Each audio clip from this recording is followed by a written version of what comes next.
بسم اللہ الرحمن الرحیم۔ السلام علیکم، welcome to Punjab education. Dear students, آج کے اس لیکچر میں ہم ڈیجیٹل سگنل اور انالوگ سگنل کو ڈسکس کریں گے۔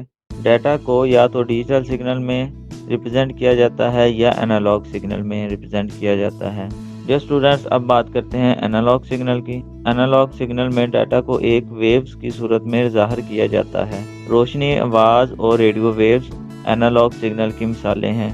پرانے ٹیلی فون میں بھی انالوگ سگنل کا استعمال کیا جاتا تھا۔ اس کی دو خصوصیات ہیں، فریکوینسی اینڈ ایمپلیٹیوڈ۔ ایک خاص وقت میں ایک ویو کتنی دفعہ خود کو ریپیٹ کرتی ہے اسے فریکوینسی کہتے ہیں، جبکہ ایک خاص وقت میں ویوز کی اونچائی کو ایمپلیٹیوڈ کہتے ہیں۔ ڈیئر اسٹوڈنٹس، اب بات کرتے ہیں ڈیجیٹل سگنل کی۔ سگنل کی ایسی صورت جس میں ڈیٹا کو دو الگ الگ صورتوں میں ریپرزینٹ کیا جاتا ہے ڈیجیٹل سگنل کہلاتا ہے۔ یہ دو حالتیں 0 یا 1 سے ظاہر کی جاتی ہیں۔ کمپیوٹر میں تمام کمیونیکیشن ڈیجیٹل سگنل میں ہی ہوتی ہے۔ ڈیجیٹل سگنل زیادہ تیز رفتاری سے ٹرانسفر ہو سکتے ہیں۔